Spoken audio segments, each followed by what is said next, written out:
Breaking news mga kabayan. Russia, maglalagay ng missile sa Asia. Bakit gagawin ni Putin yon? Pangalawang breaking news. Israel at Hezbollah, nagkasundo na nga ba sa ceasefire? Pangatlong breaking news.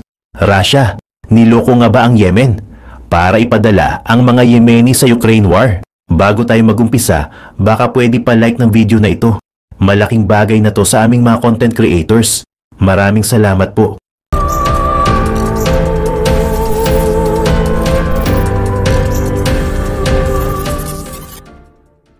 Ayon sa isang opisyal ng US, ang Israel at Lebanon daw ay sumang-ayon sa mga tuntunin ng isang ceasefire agreement. Ito ay upang wakasan ang tunggalian sa pagitan ng Israel at Hezbollah. Samantala, wala pa namang announcement ang bawat partido. Bakit nga ba ito mahalaga? Mahigit 3,500 Lebanese ang napatay at mahigit 15,000 ang nasugatan sa mahigit isang taon na tunggalian. Ang kasunduan ay magpapahintulot din sa daan-daang libong sibilyan sa magkabilang panig ng border na unti-unting makauwi. Inaasahan na aaprubahan ng Israeli Security Cabinet ang deal sa Martes, pahayag ng isang US official. Kinumpirma naman ng isang opisyal ng Israel na magpupulong ang gabinete ngayong Martes. Narito ang pahayag ng nasabing US official. Sa tingin namin ay mayroon ng deal. Nasa linya na kami ng mga layunin, ngunit hindi pa namin ito na ipapasa. Kailangang aprubahan ng Israeli Cabinet ang deal sa Martes at hindi pa rin naman mawawala na maaaring magkaroon pa rin ng problema. 4 na opisyal ng US at Israeli ang nagsabi noong Linggo na ang deal ay halos nasa final stage na. Sinabi ng tagapagsalita ng White House na si John Kirby sa mga mamamahayag noong Lunes na malapit na umano ito. Samantala, kasama sa draft ng ceasefire agreement ang 60-day transition period kung saan ang militar ng Israel ay magwi-withdraw mula sa katimugang bahagi ng Lebanon. Ang hukbo ng Lebanese ay ide-deploy sa mga lugar na malapit sa border at ililipat ng Hezbollah ang mga heavy weapons nito sa hilaga ng Litani River. Kasama sa deal ang isang oversight committee na pinamumunuan ng US upang subaybayan ang implementation at ma-address ang mga violations. Ayon sa opisyal ng Israel at US, sumang-ayon daw ang US na bigyan ng Israel ng isang letter of assurance na kinabibilangan ng mga pagsuporta para sa aksyong militar ng Israel laban sa mga napipintong pagbabanta mula sa Lebanese territory at para sa pagkilos upang guluhin ang mga bagay tulad ng muling pagtatatag ng presensya ng militar ng Hezbollah malapit sa border o ang pagpupuslit ng mga heavy weapons. Sa ilalim ng kasunduan, gagawin ng Israel ang naturang aksyon pagkatapos ng mga konsultasyon sa US at kung sakaling hindi haharapin ng militar ng Lebanese ang mga banta. Nagsimula ang labanan matapos magpaputok ng mga rocket ang Hezbollah sa Israel noong October 8 noong nakaraang taon at ito ay lumaki ng husto pagkatapos maglunsad ang Israel ng ground invasion sa Lebanon noong October 1 ngayong taon. Samantala sa iba pang mga balita, ang Russia ay nagre-recruit ng daan-daang Yemeni upang lumaban sa digmaan nito sa Ukraine. Ito ay sa pamamagitan ng pag-akit sa kanila at pagpapanggap ng Russia na may coordination umano ito sa Houthi terrorist network. Ang mga Yemeni recruits na inilipat sa Russia sa ilalim ng shadowy trafficking operation ay orihinal na sinabihan na sila ay makakatanggap ng high-paying jobs at Russian citizenship. Gayunpaman, matapos silang dumating sa pamamagitan ng isang Houthi link company, marami ang tila napilitan lang na pumasok sa militar ng Russia. Sinasabing pinilit na pumirma ng makontrata ang mga ito habang may nakatutok na baril at agad na ipinadala ang mga ito sa mga frontline sa Ukraine. Ayon sa isang senior Ukrainian defense official, hanggat maaari sinusubukan daw ng Moscow na mag-involve ng maraming foreign mercenaries sa digmaan nito laban sa Ukraine mula man sa mga kaalyado nito o sa mga proxy sa mahihirap na bansa. Sa iba pang mga balita, ang Russia ay nag-warning sa Amerika ng isang potensyal na missile deployment sa gitna ng nagpapatuloy na tensyon. Ang Deputy Foreign Minister ng Russia ay nagsabi na kinoconsider daw ng Moscow ang deployment ng medium and short-range missiles. Ayon kay Deputy Foreign Minister Sergei Ryabkov, ang potensyal na deployment ay naka-aim sa pagdeter sa US. Sinabi din niya na ang possible Russian move na ito ay maaaring tugon sa kaparehong aksyon na ginawa ng Washington. Ayon sa minister, ang Amerika ay nagsasagawa din ng deployment ng mga missiles nito sa Asia at sa iba pang mga rehiyon. Kapansin-pansin din ang pag-withdraw ng US mula sa treaty ng Elimination of Intermediate Shorter Range Missiles. Maaalala naman na nag-withdraw ang Amerika sa Intermediate Range Nuclear Forces Treaty noong August ng 2019. Kalaunan, binasura ng Russia ang treaty na nagban ng new deployments ng mga deadly missiles. Ang potensyal na deployments ng Russia at American missiles sa Asia ay isa pa sa sinasabing nakakabahalang bagay. Kamakailan lang, ang Russia ay direktang nag-warning sa Asian ally ng Amerika na South Korea tungkol sa pagsuporta nito sa Ukraine. Ayon sa Moscow, gagawin nila ang kahit na anong bagay na kanilang kinakailangan upang tumugon sa mga aksyon ng Seoul. Ayon kay Andrei Rudenko, dapat ay ma-realize daw ng Seoul na ang paggamit ng South Korean weapons sa pagpatay sa mga Russian citizens ay siguradong sisira sa relasyon ng dalawang bansa. Kinumpirma ng US military ang first combat use of F-35C fighter jets in Yemen. Inihayag ng US military ang first official combat use of its F-35C Lightning II fighter aircraft na nakatutok sa Houthi positions in Yemen. Ang 5th generation aircraft ay inilabas ng US Marine Fighter Attack Squadron, VMFA, earlier this month upang atakihin ang weapons storage facilities na naglalaman ng mga anti-ship missiles na ginagamit upang atakihin ang military and cargo vessels in the Red Sea. Inilunsad ang fighter jet mula sa aircraft carrier USS Abraham Lincoln. Pinatunayan ng F-35C ang warfighting advantage sa pamamagitan ng pagtawid sa mga pinagtatalunang airspace at pag-atake sa mga target sa heart of Houthi territory over multiple days, sabi ni Lieutenant Colonel Jeffrey Davis, commanding officer ng VMFA 314. Ang aking mga Marines ay honored bilang first to fight with the F-35C. Ang escalating US strikes sa mga lugar na kontrolado ng Houthi sa Yemen ay isang direct response sa patuloy na pag-atake ng grupo sa Red Sea shipping. Earlier this month, 2 US destroyer ang naging target ng mga Houthi drone at missiles habang tumatawid sa Bab al-Mandab Strait. Noong March, 3 sailors ang namatay sa isang Houthi strike sa isang Greek-owned, Barbados-flagged merchant ship sa Red Sea. Simula noon, nagsagawa ang US military ng numerous overnight strikes on Houthi facilities, kabilang ang mga nasa Yemeni capital of Sana'a. Binuo para sa US Navy, ang F-35C ang unang carrier-capable stealth fighter aircraft na pumasok sa serbisyo. Mayroon itong advanced na avionics suite, sensor at stealth technology na nagbibigay daan dito upang magsagawa ng mga precise air-to-ground strikes. Habang ang iba pang mga variant ng F-35 ay involved in real-world combat, ito ang first combat deployment para sa F-35C. Ang offensive and defensive capabilities ng F-35C ay talagang nagpapalakas sa aming Air Wing Striking Arm, sabi ni Captain Gerald Tritz, Carrier Air Wing Commander. Ang ngayon ay battle-tested na Air Wing of the Future ay napatunayang isang game changer across all carrier air wing missions. Pumunta naman tayo sa ibang dako ng balita. Paano nga ba hihingi ng tawad sa isang friendly nation kung aksidente mong nasira ang mga helicopter na kailangan nila para sa digmaan? Simple lang ang sagot para sa Australia, magpadala ng mga tangke. Pero bakit tanks? At bakit ngayon? Ang labanan ng mga tangke sa Ukraine ay sobrang brutal at sobrang bilis ng pagkatalo ng Russia. Sa datos noong October 2024, nawalan na ang Russia ng 9,071 tanks at 2,431 dito ay nawasak. Grabe ang destruction rate, kaya unti-unti nang nauubos ang resources ng Russia.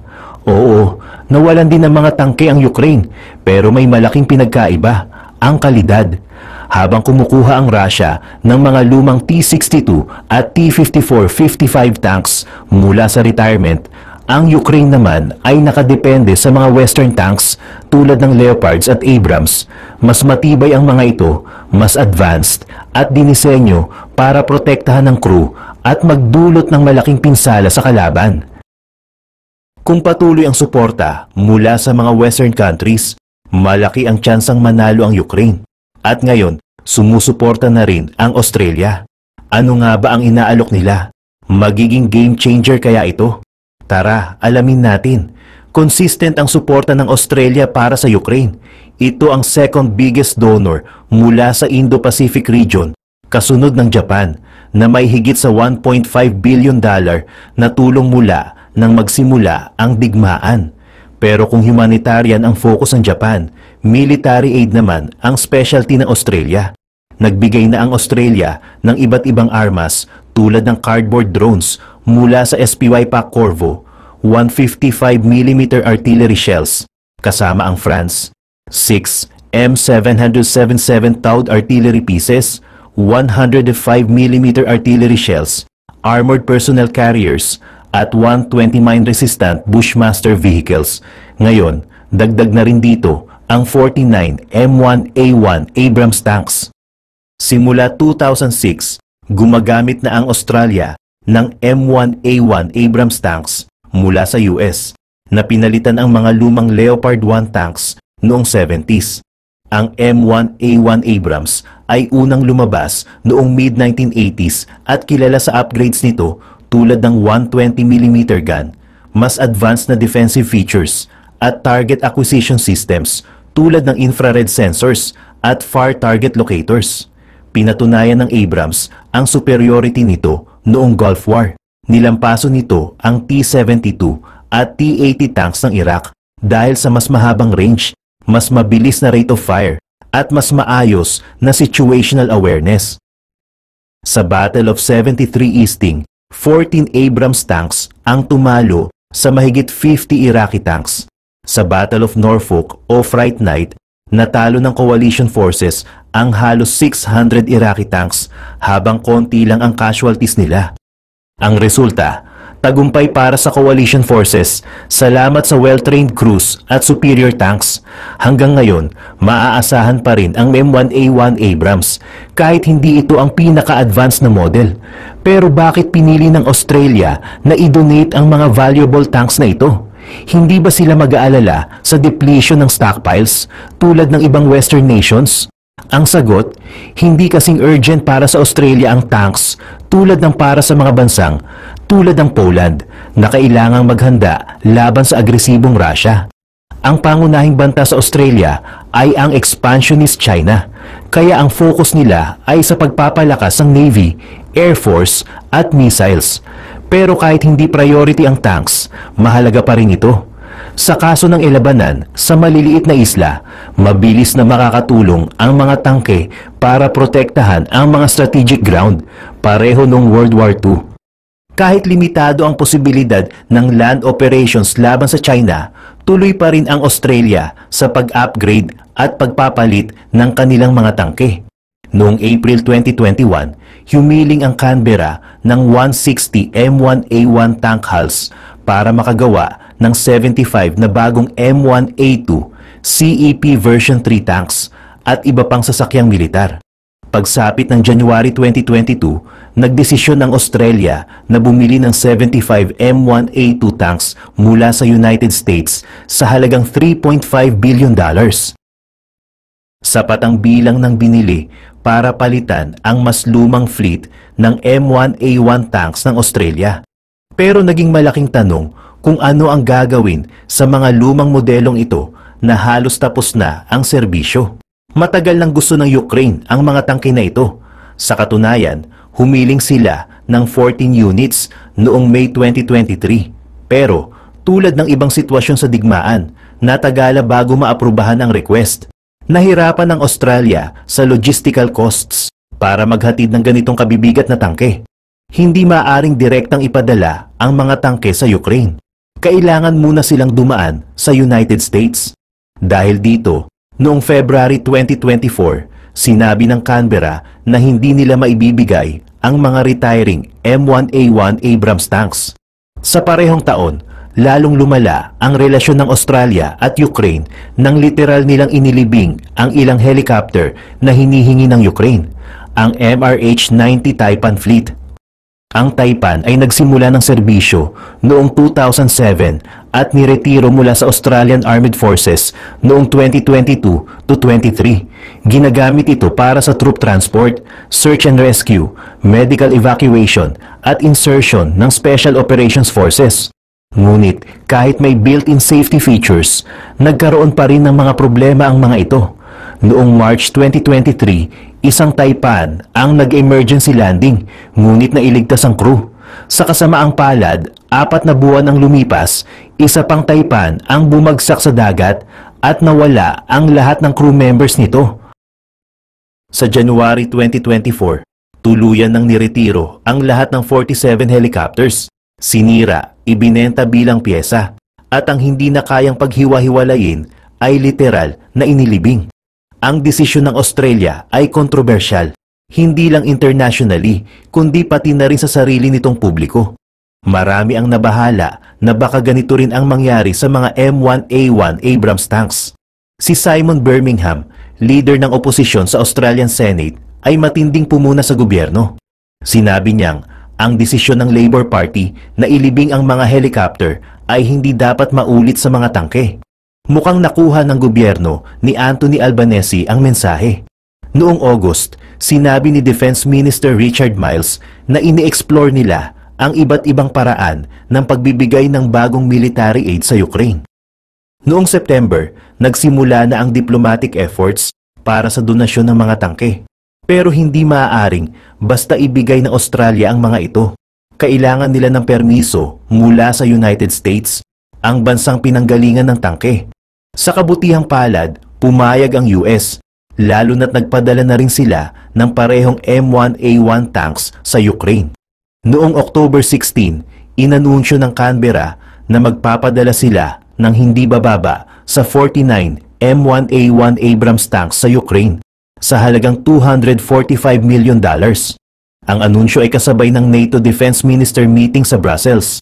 Ayon kay retired Lieutenant Peter Lee, former Chief of the Army ng Australia, kahit retirado na ang mga tangke, competent pa rin ang mga ito at well-maintained. Anya, dapat ipadala na ang mga ito sa Ukraine. Hindi dapat maulit ang nangyari sa mga helicopters. Optimistic din si JC Dodson, isang defense consultant sa Ukraine, na mabilis na makakarating ang mga tangke. May pre-existing logistics chain at training ang Ukraine para sa M1A1 Abrams. Kaya magiging malaking tulong ang mga ito. Para sa mga sundalo ng Ukraine, malaking ginhawa ang hatid ng desisyong ito. Sa nakaraang taon, 31 M1A1 Abrams tanks lang ang ibinigay ng US at walang sumunod na batch kahit marami pa silang stock. Ngayon, malaking bagay na nadagdagan ito ng tulong mula sa Australia.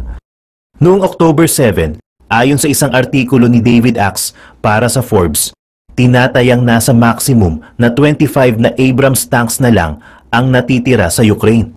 Bagamat mas mahalaga at mas advanced ang bawat Abrams tank kumpara sa mga Russian tanks, ang bilang pa rin ang pumapabor sa Russia.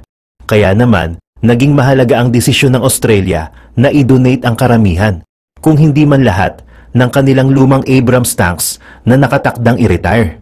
Malaki ang tulong nito sa laban ng Ukraine. At kahit luma na ang mga tangking ito, malamang ay gagawa ng paraan ng Ukraine para i-upgrade ang mga ito. Pinatunayan ng Ukraine na ang M1A1 Abrams tanks mula noong 2000s ay maaaring iakma sa mga makabagong pangangailangan ng digmaan. Ipinakita ng giyera na marami ng pagbabago sa teknolohiya, lalo na pagdating sa drones at counter-drone technologies. Sa katunayan, mas maraming tanks ang nasira dahil sa drones kaysa sa ibang tanks. Hindi na ito tulad ng direktang labanan ng mga tanks gaya ng sa Battle of Norfolk noong Gulf War. Sa Ukraine, ang mga maliliit na drones ang naging pinakamapanganib na sandata laban sa mga tanks. Bagamat mabagal mag-adjust ang Russia sa ganitong teknolohiya, nakita ng Ukraine ang kahalagahan ng pag-adapt sa modernong labanan. Noong simula ng taon, nakakita ang Ukraine ng ilang T-72 tanks ng Russia na may drone jammers. Ngunit nang mahuli nila ito, napag-alamang hindi epektibo ang mga jammer dahil sa maling pagkakakabit at mahinang pagkakagawa. Natutunan ng Ukraine mula rito na kailangang ma-adapt ang kanilang mga tanks para kontrahin ang mga drones ng Russia. Ang Abrams tanks ng Ukraine ay nasa ilalim ng elite na 47th Mechanized Brigade na nasa labanan ng higit 15 months. Kamakailan, pansamantalang tinanggal sa frontlines ang brigade na ito para makapagpahinga. Ngunit hindi ibig sabihin ay tumigil na sila sa paghahanda. Ginamit ng kanilang Abrams Battalion ang pagkakataong ito para i-adjust ang natitirang mga tanks base sa kanilang karanasan sa laban. Noong January 2024, nag-post ang brigade ng isang kakaibang video.